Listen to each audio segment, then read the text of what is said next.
Surgery కంటే hospital bill అంటేనే భయం. అదే మధ్య తరగతికి అందుబాటు ధరలో వైద్యం. Medistar hospitals. సార్ ఇప్పుడు వచ్చిన ఎస్ఐ కానిస్టేబుల్ నుంచి ఎస్ఐగా ప్రమోట్ అయ్యాడు సార్. సార్ మనం ఏం చేసినా చూస్తూ ఊరుకోవడానికి అతను మామూలుడు కాదు సార్.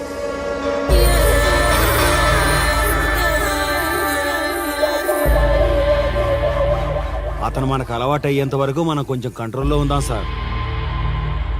రేయ్, వార్నింగ్ ఇస్తున్నావా విషయం చెప్తున్నావా? సార్ మేమేం చెప్పినా మీ మంచి కోసమే సార్. దాన్ని తీసుకొచ్చేరా. మీరైనా చెప్పండి అమ్మా. పెళ్ళాంచేస్తే బాధపడ్డానికి, పోలీసోడంటే భయపడ్డానికి నా కొడుకు కామన్ మ్యాన్ కాదు, కాశీ చెప్పాడికి.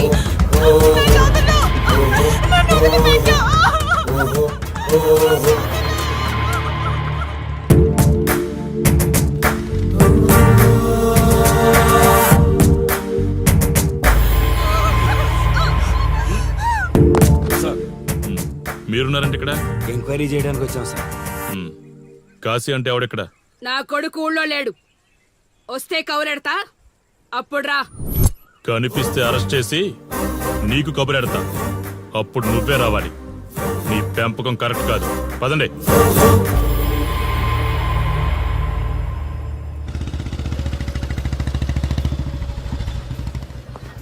కాశీ ఎక్కడ? వస్తే స్టేషన్కి రమ్మని చెప్పు.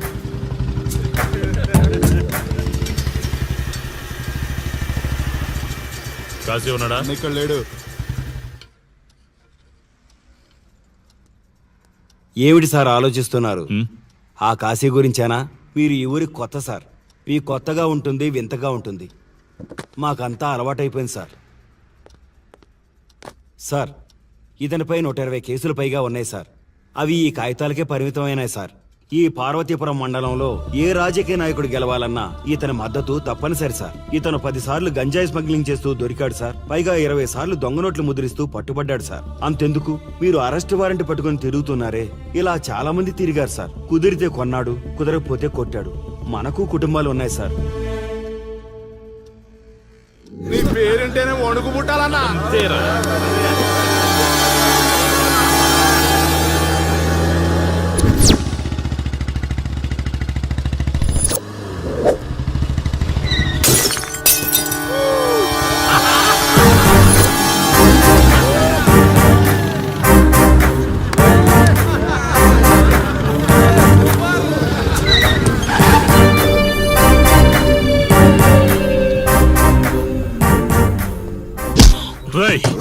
ఒళ్ళు బలిసిందా? రోడ్డు మీద తాగుతున్నావు.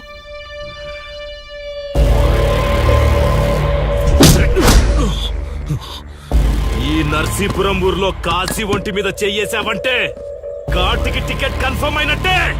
కరెక్ట్ గా దొరికావురా.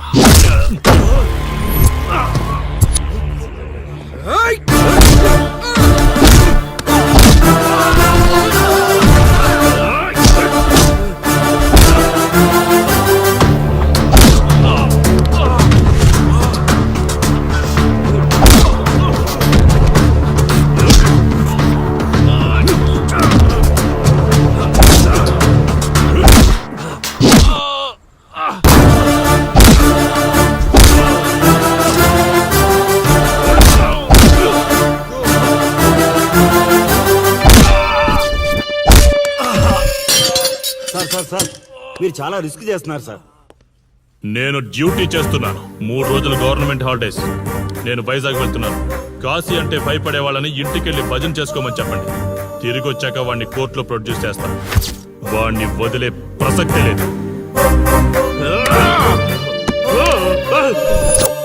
నమస్తే సార్. ఎక్కడ మీ ఎస్ఐ?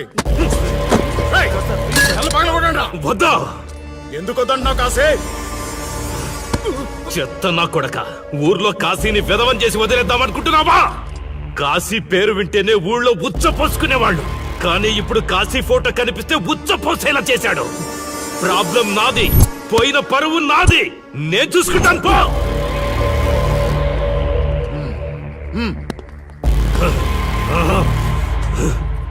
చైత్ర, స్టేషన్కి వెళ్ళొస్తాను. Okay daddy. ఇదేం ఇల్లండి, బూత్ బంగ్లాలా ఉంది. అసలు కళగానే లేదు. నువ్వేంట్రా ఇక్కడ? జీవితాంతం జైల్లో ఉంటాననుకున్నావా? ఏమండి,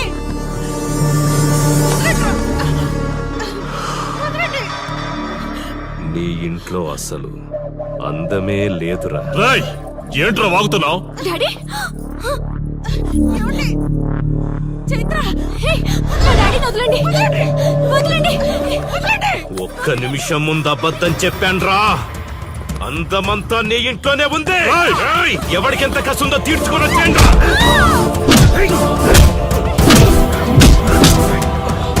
ఏమండి? ఏమండి? చైత్ర అండి, చైత్ర అండి. డాడీ డాడీ వదలు.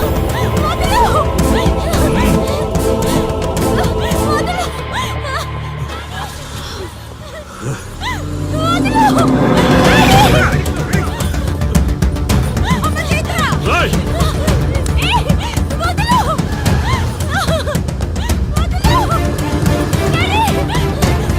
రాయ్,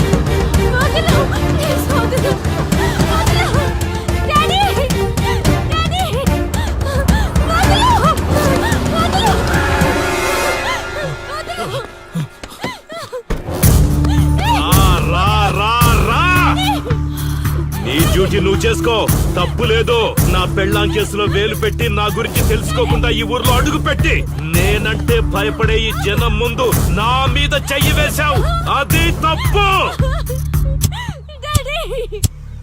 చూడు చూడు, నువ్వేం పోలీసోడివిరా. కిలోమీటర్ పరిగెత్తేసరికి ఒంట్లో ఓపిక చచ్చిపోయిందా? డాడీ వదలు. డాడీ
కాశీ,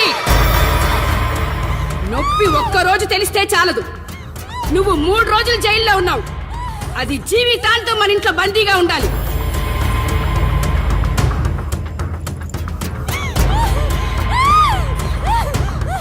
కట్రా తాళి. ఎక్కడికి పోతావు?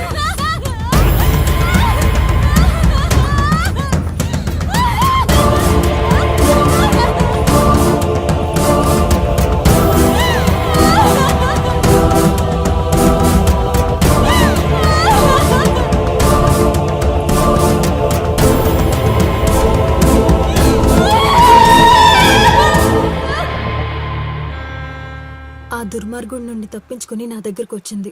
ఆ తర్వాత నీకు తెలిసింది.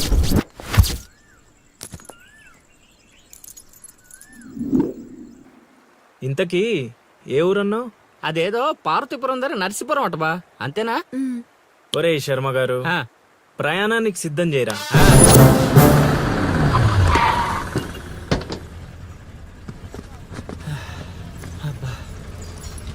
బా, ఊరు చాలా పెద్దదిలా ఉంది. ఎక్కడ వెతుకుతావు? రే శర్మ గారు, నడవడానికి కాళ్ళు, తిరగడానికి ఓపిక 2 ఉన్నాయి కదా. ఐసులా పోనే. పోసేసుకుంటాడు.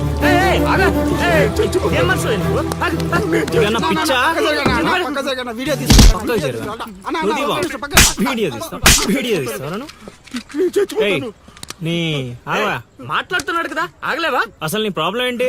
చెప్తే ఆరుస్తారా తీరుస్తారా? నా సావు నన్ను సావనివ్వండి. అయ్యా, చచ్చేదో చెప్పిసావు, మాకు క్లారిటీ ఏడ్చుద్ది. ఏరా, నువ్వు పత్తి రైతువా? కాదు, వరి రైతుని. వరికి పురుగు పట్టిందా? కాదు, పంట కూడా బానే పండింది, డబ్బు కూడా చేతికొచ్చింది. పంట పండితే పండగ చేసుకోవాలి, ఈ సావులేంట్రా? బావా, నువ్వేం డీల్ చేయి, నేను వెళ్ళి చైత్ర గురించి తెలుసుకొని వస్తాను. ఇప్పుడు చెప్పు అంకుల్, ఏంటి నీ ప్రాబ్లం? నేను కాడ అప్పు తీసుకున్నాను. డబ్బులు వచ్చాయన్నావు కదా, ఇచ్చేయి. ఇచ్చేద్దామని నిన్ను అనుకున్నాను ఆడసలు పుచ్చుకోనే లేదు. ఎందుకు వడ్డీ ఎక్కువైందా? వడ్డీ మాట పక్కన ఉంచే. ఆడ అసలే వద్దన్నాడు. మంచిదేగా, డబ్బులు మిగిలాయి. ఆ, ఏటి మిగిలేది? సిక్కంతా ఇక్కడే ఉంది. ఊరు అమ్మోరు పండుగ మొదలై 3 రోజులు అయిందే. అయితే ఏటైతే ఆడి దగ్గర అప్పు తీసుకున్న వాళ్ళు అందరి ఇంటి ముందుని రోజుకు ఒక డ్రామా వేస్తున్నాడు. అదిగో టెంట్ కూడా రెడీ అయిపోయినదే. టెంటేస్తే అది నీకు టెంట్ లాగా ఉందా, నాకు పాళ్ళలాగా ఉంది. ఆ? అర్థం కాలేదా? రా చూద్దుగానే. అదిగో చూడు, ఇదిగో ఇది పరిస్థితి. నేను నీడింటి ముందు వేసినారు, ఇవాళ నా ఇంటి ముందు వేస్తున్నారు. ఏవే ఆ కిరసనాయిల డబ్బా అటుకురా. ఎవడరా బాబు, జనాలు సావక ముందనే సమాధులు ఎక్కిస్తున్నాడు. ఎందరెందరో మహానుభావులను పొట్టన పెట్టుకున్నావు శ్మశానమా, నీకు ఇసుమంతైనను జాలి లేదా? ఎన్నో ఏండ్లు గతించిపోయినవి కానీ ఈ శ్మశాన స్థలిన్ కన్నులు వచ్చిన మందభాగ్యుడు ఒక్కడైనను లేచిరాడు. ఎన్నాళ్ళ ఆహా హార్మోనియం పద్యం రక్తి కట్టే సమయంలో దగ్గి డిస్టర్బ్ చేశావు కదరా ఎద్దవ్వా. వంకెతకలేనమ్మా డొంకెట్టుకు ఎలాడిందట. పద్యం మర్చిపోయినని ఒప్పుకోవచ్చు కదా. అవే సాంఘిక నాటకాల హీరోయిన్.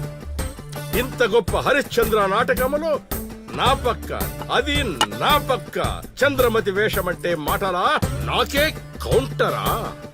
ఏయ్ పద్మశ్రీ అయ్యగారు తాళాల దగ్గర ఇచ్చమంటారా? టైం కాదురా, నే చెప్తాగా. ముందా మంచినీళ్లు గొంతు శృతి చేసుకోవాలి. గురుగారు యాదవ సేతురం కాకపోతే రిహార్సల్స్ కూడా ఈ గెటప్లు ఏంటండి? ఒరే హార్మోనిస్టు, వేషం పడకపోతే పద్యానికి గొంతు పెగలదురా. మొదలెట్టండి.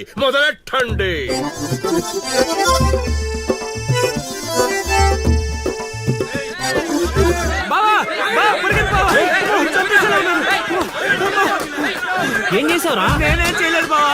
ఈ ఊళ్ళో చైత్ర అనే అమ్మాయి ఉంది, మీకు తెలుసా అని అడిగా. అంతే, చైత్ర అంటే చిత్ర అని వినిపించిందట. దాని పిల్లవట బావా.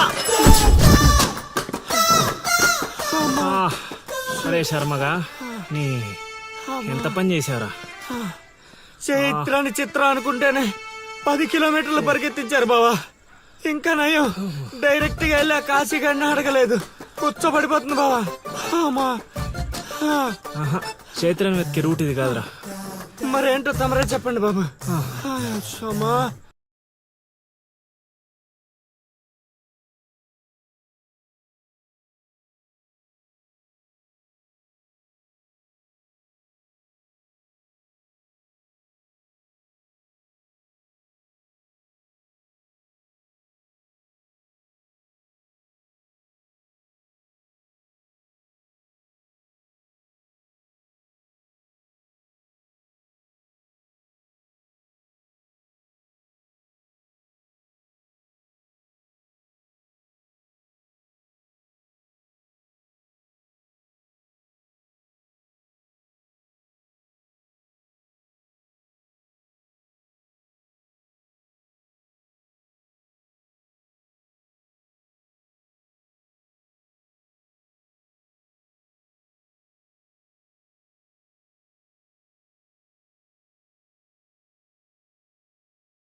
ఏటి పాట ఆగింది? పాట ఆగిపోయింది, జనాలు కూడా వెళ్ళిపోతున్నారు. అలా కొయ్యిలా నిలబడపోతే 10 రూపాయలు ధర్మం చేయొచ్చు కదా. హతవిధి కళాకారుడు యాచించుటయా? కళామ తల్లికి తీరని అవమానము కదా. అంటే ఆ రోజుల్లో రాముణ్ణి వెతుక్కుంటూ లవకుశులు ఆ ఊరు ఈ ఊరు గానం చేసుకుంటూ తిరిగారు కదా. మేము కూడా ఓ కళా పిశాచి ఉన్నాడని. కళా పిశాచి కాదు, పిపాసి. అదే కళా పిపాసి ఉన్నాడని తెలుసుకొని ఆయన కోసం వెతుక్కుంటా. అవును. ఏమిటి, నా ఊళ్ళో నాకు తెలియని అంత గొప్ప కళాకారుడు ఒకడున్నాడా? ఉన్నాడు సార్, ఆ? పిచ్చప్పారావు అని, అలియాస్ సుయోధన సార్వభౌముడు. నిజంగానే ఏడిపించప్పారో బా. ఎందుకు సార్ అలా ఏడుస్తున్నారు? 10 రూపాయలు అడిగామా నేనా? వద్దులేండి సార్. ఆగండి నాయన. మీరేటండి, అసలే మాకు టైం లేదు. పక్క వీధికి వెళ్ళి అడుక్కోవాలి. నీకు అవసరం లేదు నాయన. ఏ ఈ రోజు మొత్తం కలెక్షన్ మీరే ఇచ్చేస్తారా? కాదు నాయన, మీరు వెతుకుతున్న ఆ పిచ్చి అప్పారావు అలియా సుయోధన సార్వభౌముణ్ణి నేనే నాయన. ఆ? బాబు గారు లేవండి లేవండి లేవండి, అవసరం లేదు నాయన. ఏ మా కోసం మీరు అడుకుంటారా ఏంటి? లేదు లేదు, మీ ఆకలి నేను తీరుస్తాను. ఒరే పద్మశ్రీ, అయ్యగారు తాళాలు తగిలించమంటారా? ఇప్పుడు కాదురా, ఇంకా దానికి టైం ఉంది. ముందు వాళ్ళ దగ్గరున్న వాయిద్యాలు తీసుకో. ఇప్పుడు వాళ్ళు మన అతిథులు, అర్థమైందా? రా. ఇంతకీ మన దేవురు నాయనా? సిల్కలూరుపేట. ఓహో, అవును, అక్కడ కళాకారులు ఎక్కువే. అవునవును, అక్కడ అన్ని రకాల కళాకారులు ఎక్కువే. అవును, ఈ లవకుశులుగానే ఎందుకు చేయాలనుకున్నారు? ఏ రాముడు కృష్ణుడు చేయొచ్చుగా. అంటే చిన్నప్పటి నుంచి అలవాటు చేసుకున్నాను సార్. వయసు పెరిగిన కొద్దీ మీసాలు గడ్డాలు పెరిగిపోయాయి. అవునండి, వాటికి ఎరువులు వేయాల్సిన అవసరం గానీ నీళ్లు పోయాల్సిన అవసరం గానీ ఉండదు కదండి, వాటంతటో పెరుగుతుంటాయి. అవునయ్యో, ఈ ఊరంతా నా కళకు అభిమానులే. నా అంత గొప్ప కళాకారుడు కావాలంటే మీరు కూడా నాతో ఉండిపోండి. సార్ ఆ ఇల్లే వద్దు సార్. ఏది అదా? కాశీ అని మా బంధువుల ఇల్లే. ఓహో. అదిగో ఎదురుగా వస్తోంది అమ్మవారి ఊరేగింపు, ఆ ఇంటికే వెళుతోంది. చూడు బాబు, ఇదే మా ఇల్లు. ఈ కళాపిపాసి ఆహ్వానాన్ని స్వీకరించండి. రండి. సార్ ఇవన్నీ మీకొచ్చినవేనా సార్? కొన్ని తెచ్చి పెట్టుకుంటే నీకు కూడా వస్తాయి బాబు. పార్వతి, కళని కళాకారుల్ని అవమానిస్తున్నావు. అలానే కదా బంగారు ప్రాసులు కాస్త దాన్ని ప్రాసులు చేసేశారు. ఆ ధాన్యాన్ని బియ్యం చేసి తింటేనే కదమ్మా బంగారమైన సంపాదించగలం, లేదా బంగారంలో బతకగలం. సెహవాడ్ సెహవాడ్, నీ మాటతోనైనా కొందరి కళ్ళు తెరుచుకోవాలి. అన్నట్టు వీళ్ళు ఆ అర్థమైంది. ఏమే ఇంకో ఇద్దరు కంట వండి పడే తినిపోతారు. సత్రంలో తయారైంది కొంప. ఇది 1980లో వచ్చింది, ఇది 90లో వచ్చింది. సార్ ఇవన్నీ మనకొచ్చినవని చెప్పుకోకపోతే బతకలేదు సార్.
ఏం ఆలోచిస్తున్నావు? వెళ్ళిపోదాం పద ఇక్కడి నుంచి. ఎక్కడికి? మన ఊరికి. నాకు ఏ ఊరు లేదు. మా అమ్మ నాన్న చనిపోయి చాలా కాలమైంది. నేను ఒంటరి. అయినా నన్ను రమ్మడానికి నువ్వెవరు? అదేంటి అలా మాట్లాడుతున్నావు? నీకేమన్నా పిచ్చా? పద వెళ్దాం. ఒక్కసారి చెప్తే అర్థం కాదా? అయినా నీకు నాకు ఏంటి సంబంధం? ఏంటి సంబంధమా? ఒంటరి అన్నావు కదా, అదే ఒంటరిగా ఉన్నప్పుడు నీ మనసును అడుగు. నేను నిన్నెంత ప్రేమిస్తున్నానో నువ్వు నన్ను అంతే ప్రేమిస్తున్నావు అని అదే చెప్తుంది. నేను నీకు చెప్పానా? అయినా నువ్వే గాలికి తిరుగుతావు. ఎప్పుడు ఎలా ఉంటావో నీకే తెలీదు. అటువంటిది నిన్ను నమ్మి ఎలా రమ్మంటావు? అయినా వాడు నన్ను కొట్టుకుంటూ తీసుకొచ్చాడు. ఆ రోజు నువ్వు చూస్తూ ఉండిపోయావు. నిన్నేమనాలి? అదా నీ ప్రాబ్లం? ఈ మాత్రం కన్ఫర్మేషన్ చాలు నేను ఫిక్స్ అవ్వడానికి. అయినా నేను ప్రేమించిన అమ్మాయికి పెళ్ళై ఉండాలని మా గురుగారు ఎప్పుడో చెప్పారు. ఆనందం వస్తే స్టెప్ లేకుండా ఏడ్చు కూర్చుంటారా? ఇప్పుడు చెప్తున్నా విను.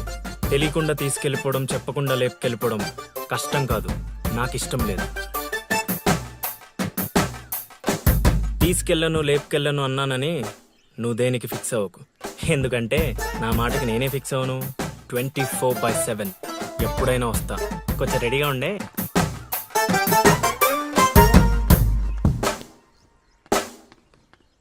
రే కాశీ, ఇంట్లో దేవుడున్నాడు. ఈ 10 రోజులు పద్ధతిగా ఉండమని చెప్పా నీకు.